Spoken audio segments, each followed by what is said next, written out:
Thank you, Whitley.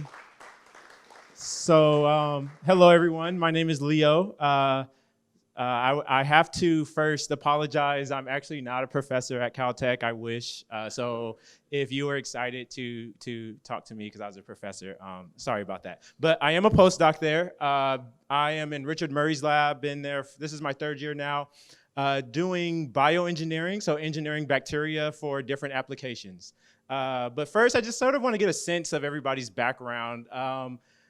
Any medicine-related folks? Okay, cool. Biochemistry-ish, cool. And then tech. I'm just gonna generalize everything as tech because I'm not really, okay, awesome, great, cool. Yeah, so a little bit about myself quickly. I am born and raised in Las Vegas, Nevada.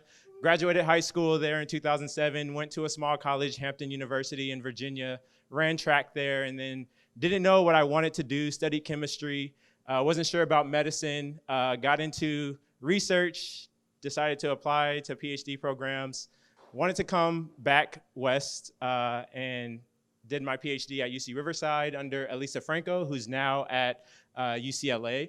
And that was an interesting transition because I was always interested in medicine or medical related research, but I wasn't exactly sure how to get there.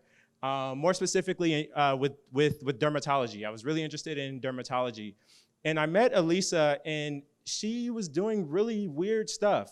So by trade, she's a mechanical engineer, but she was engineering DNA for different application, and it really didn't register to me. So I was like, okay, I understand DNA as a chemical species, but how are you using it for material?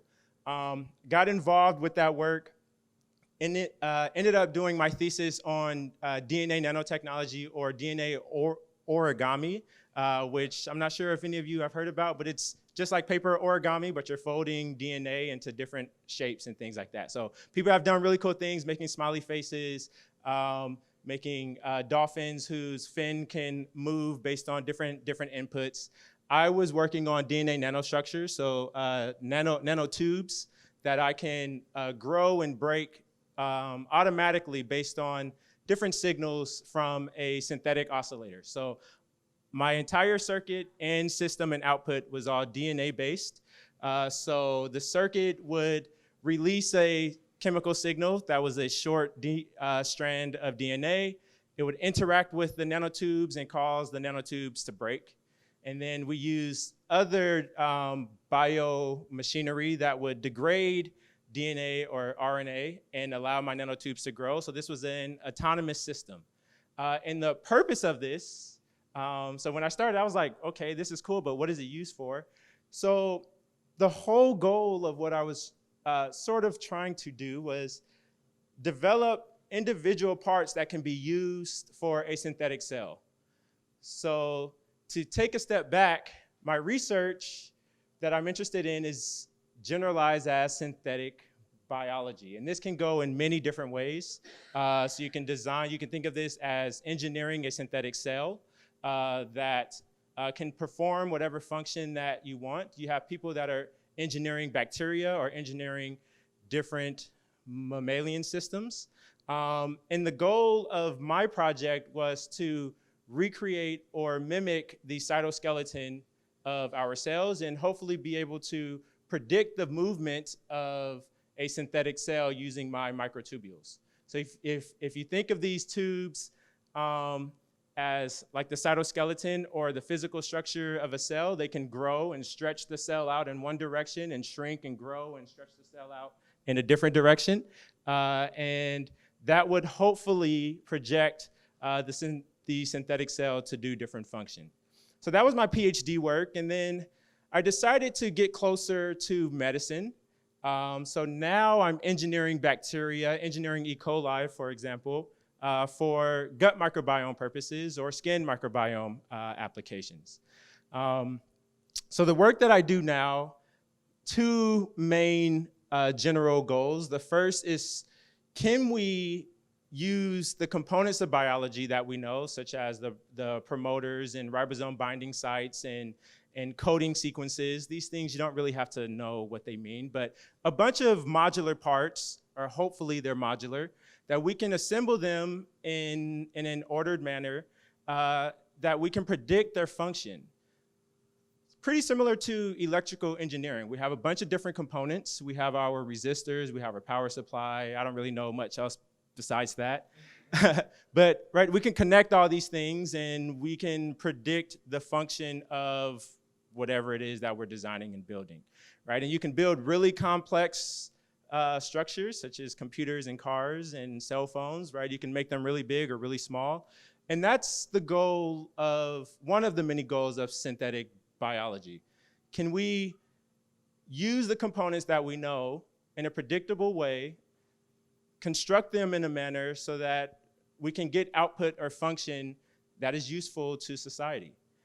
So that's one part. And then the other part of my research is, can I actually do it, right? So there are two projects that I'm working on. The first is engineering E. coli, a probiotic Nissl strain. So Nissl 1917, it's a probiotic strain that has known anti-inflammatory properties. Can we engineer inflammation sensors, put them inside of the gut of mice or zebrafish, induce inflammation, and then get various outputs? So this has been shown. A lot of researchers around the world at Harvard and things can do really cool functions like memory. So they were able to engineer circuits that can sense something and remember that it sensed that over many generations. But what I'm trying to do is, can we regulate population? Can we regulate the population of a specific bacteria in a very diverse community? And will that population, and can that population do some function?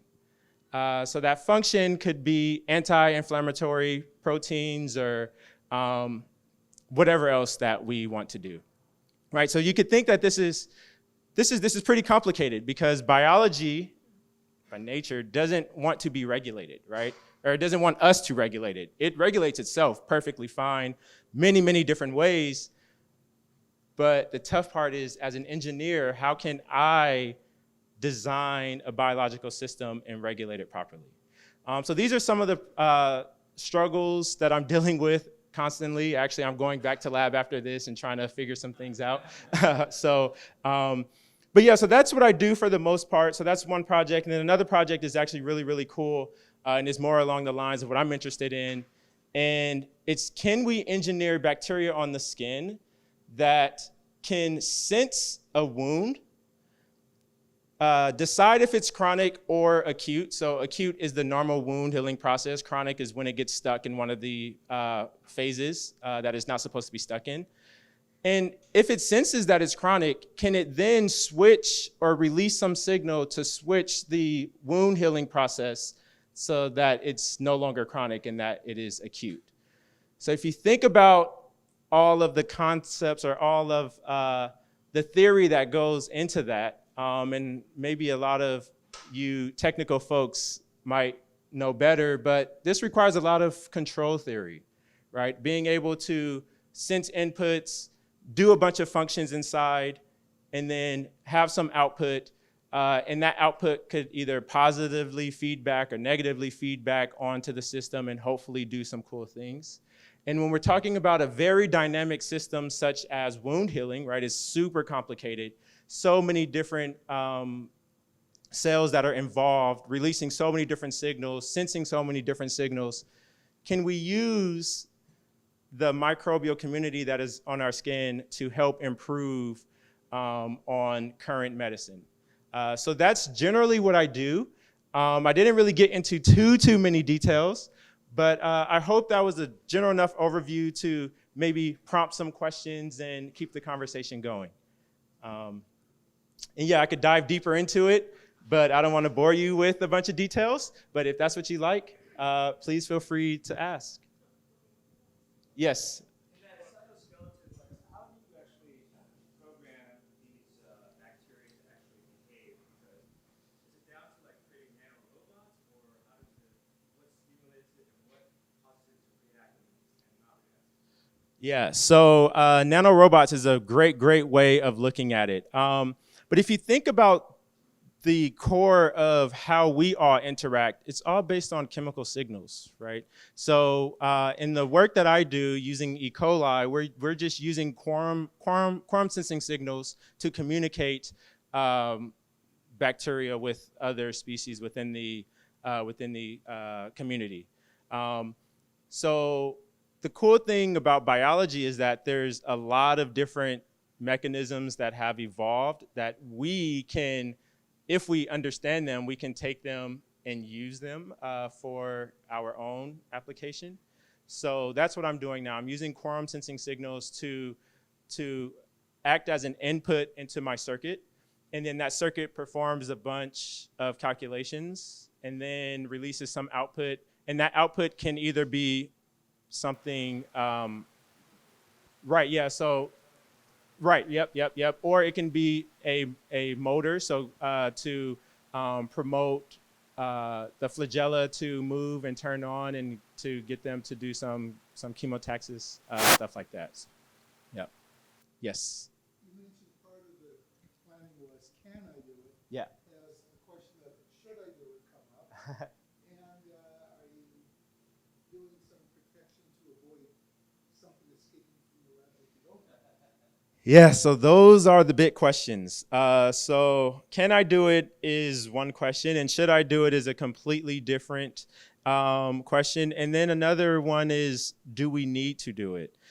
So one of the reasons why I think this would be beneficial is if you just think about medicine and how we take medicine, we have to do dosage, time every 12 hours, but our bodies don't really work that way, right? So if we can engineer a system that can sense the signal or sense that something is wrong, and then that system can respond whenever that signal is or is not present, right, based on whatever we engineer, I think that might be a more robust way of handling it.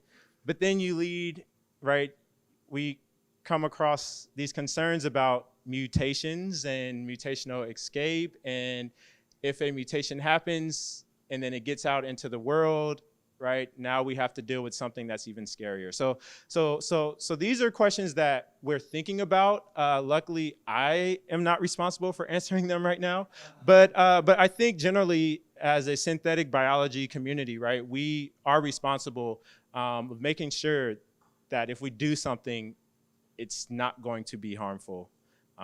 So yeah, I missed your question earlier, so yeah. Okay.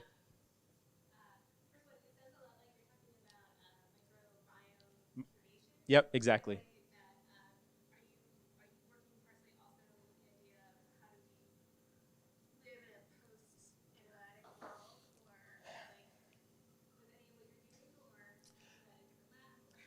So there's a lot of work going on with that. Yeah, the antibiotic thing is tough. So I'm actually using antibiotics and antibiotic resistance as a way of regulating growth, which is not the best way of doing it. So as you can imagine, the selective pressure that this puts on my bacteria within the community, they escape the function within 8 hours or so, which is, so that's a lot of generations, right? So E. coli divide, so their doubling time is about 20 or 30 minutes. So you can imagine that's a lot of generations. But if I want to eventually put my circuit in a human to prevent inflammation of the gut, for example, or regulate it, it has to last a lot longer than 8 hours, right? So antibiotics, it's super tough to deal with, but people are thinking about it. I don't have the answer right now, though. Yeah.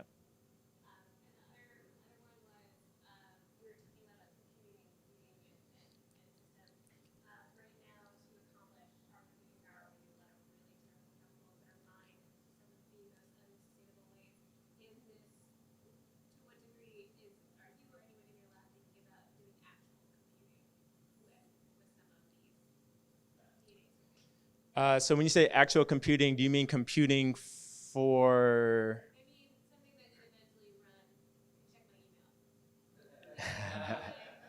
Yeah, yeah, yeah, yeah. Yeah, so that goes back to some of the work that I was doing in my PhD. So using nucleic acids as a way of storing information and things like that. So there has been some work in like for example, storing a full document on a bunch of nucleotides of DNA. Uh, I'm not really aware of much of that going on. I'm pretty sure folks are out there doing it, but it's a little distant from my direct application. But yeah, yes. Can you talk a little bit about your process for engineering bacteria? Do you guys use directed evolution? Do you use CRISPR? Like, what are your methods and processes? All of the above, depending on the circuit that you want to design. So if I take a step back, so we're thinking about using really modular components. So personally, I try to stay as simple as possible because I'm working with toxins and antitoxins and antibiotic resistance. I try to limit other things that could be toxic to the cell just based on the size of it. So like Cas and stuff. So like DCAS. It can be pretty toxic if you express it at high enough levels. But what I do is I first start with a simple topology drawing, right? I want this cell to activate this and this cell to repress this. And then I go into the modeling of it and figure out will it actually work. And then I step into the lab and think about what are the available components that I can use. So my promoters, my genes, things of that nature that we actually have as parts. So we have a library of parts that we can pick and choose from, and we can assemble these parts together to make plasmids that give us function. So once I go through that whole process, I have now selected my parts, I assemble my parts, and then I test them. So it's a pretty streamlined method. But in order to design those parts, we do have to use other mechanisms that you mentioned. Yeah. Yes. I think I gained from one of your answers that you continue to use the word colony. Yes. So you're still working on a statistical biology type mechanism. You're not working with a single cell for 30 minutes or trying to disable its mitosis. Uh-huh. So this is all statistical. You're throwing, Yep. a certain amount of plasmids Yep. in, trying to determine which ones were taken up by the cells, and of those, which ones express the material that you Exactly. put into it. Exactly. Okay. Yeah. Yeah. So that brings up a really hot topic in our actual lab. We have so the way our lab is set up, we have experimentalists and computational folks, right? And I'm more experimental, but I'm starting to transition over into the computational world.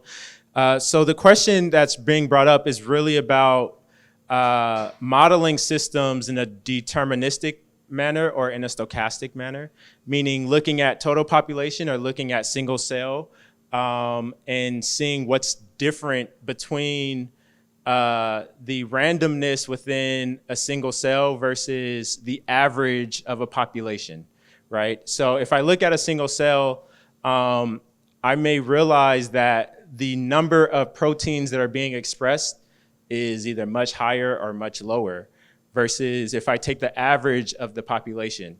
And if we're using computational procedures to help predict and design these circuits, right, we have to consider these kinds of questions. So we don't actually have an answer for it. We are developing toolboxes now to help couple the deterministic and stochasticity of these systems. And hopefully soon we'll have a better idea. But yeah, we're actually doing these things right now. So yeah. Yes. You mentioned in your, I guess, gut bacteria research, Yeah. you're talking about specifically trying to regulate inflammation. Yep. So, one, what is inducing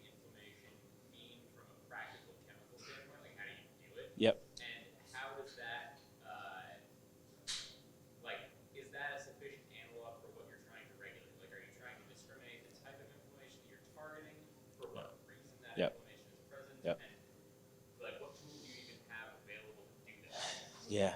only is it there, or why did it get there?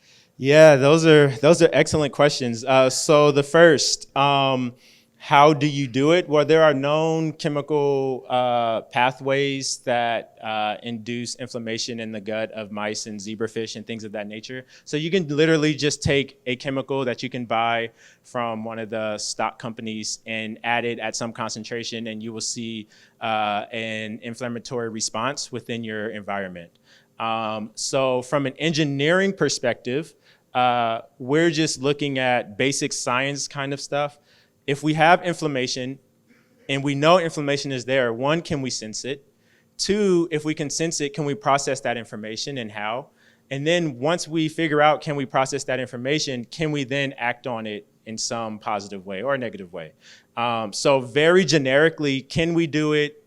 How do we do it? How robust is it? All of those questions. Then there's the other side of things, which you mentioned, more medically relevant. What's causing inflammation, and can you use, for example, an engineered microbial species to sense the precursor of that? And I'm sure there are labs doing that. It's actually something that I would be interested in exploring, but right now I'm not doing it. And I think it's an important question and very, very complicated to tackle, but yeah. Yes. So there's this crazy theory that our gut bacteria actually makes all of our decisions, and our conscious brain just exists to rationalize those decisions. Yeah. It's a guy with your finger in the pie. If you have any opinion on that. Yeah, it's really scary to think about. I've actually, for like the past couple months, completely changed my whole thought process of, do we actually think for ourselves, right? And it's interesting to think about it like this, because it's true. A lot of the signals originate in our gut, and it sort of makes sense because that's where a lot of the digestion happens. And once the digestion occurs, then it releases a lot of different signals, and then our body receives those signals and then it acts upon it, right? And if you just think about life in general, we need nutrients in order for us to survive. So I'm starting to think along the lines of my colleagues that maybe it is our gut or the microbial species or a combination of all that actually regulates our thought process and how we interact with each other. So I'm afraid to say, but kind of yes. Yeah. Have you changed your diet? Absolutely. I absolutely have. Now, so I'm not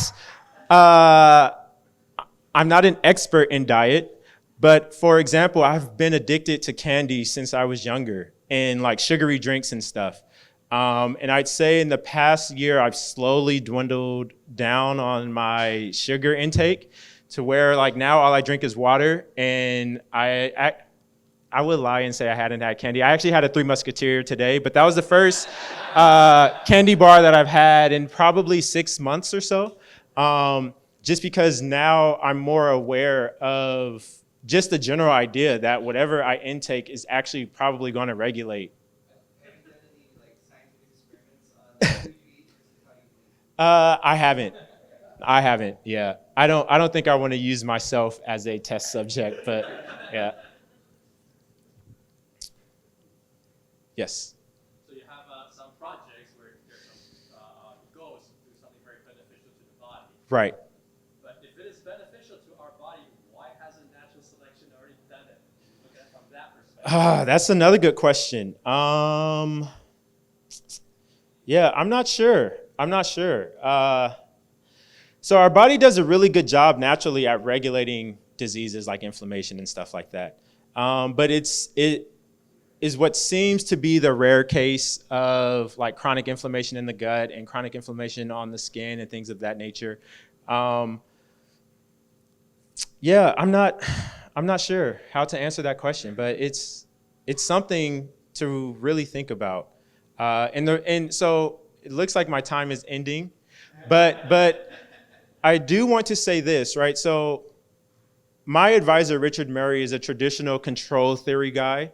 So he is really into like the airplanes and the automation. And I think maybe 20 years ago, he decided with a group of other very, very, very smart people to take those systems and apply it to biology.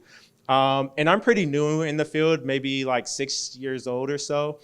And I think I'm quickly starting to realize that the way we think about controlling systems in the macro world, so with our computers and a thermostat and things of that nature, may not be the way we should engineer biology, because biology has its own unique network of systems, and trying to control them mathematically with the way that we do our technology might not be the best way, and that's the approach that we have right now. So synthetic biologists are really trying to figure out how to sort of get away from traditional control theory and do more biological relevant functions. There's a question in the back.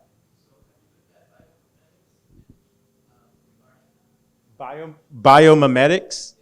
Yeah, so so generally synthetic biology is sort of built off of that, just taking what we know about biology and applying it to various systems. So indirectly, yes, but I haven't personally like really dove deep into it, but that's something that I should consider. Yeah. Yeah. Were you suggesting your lab director's career trajectory is delightfully misguided? No. I think it's a brilliant career trajectory. Now it's just a completely different way that we have to approach it, right? Like, but yeah, I had a great conversation with this guy, John Doyle, who's actually one of the original control theory guys. And he blew my mind with the thought process of just controllers in general, right? Just like if you think about a thermostat, you set the temperature, there is a sensor in the system that measures that temperature. It does some function to change it, to adjust so that the temperature is set with maybe plus or minus 1 degree. Well, how do you do that with biology when there's so many intercoupled networks, right? One thing acts on another thing that acts on another thing that inhibits something else. But we're trying to take a system similar to a thermostat and shove it into a very integrated network of biology. And if you think about it like that, it just doesn't make sense. At least I don't think so. But right, these are things that we're starting to think about now and starting to figure out. So hopefully in the next few years, we'll have some answers. Thank you.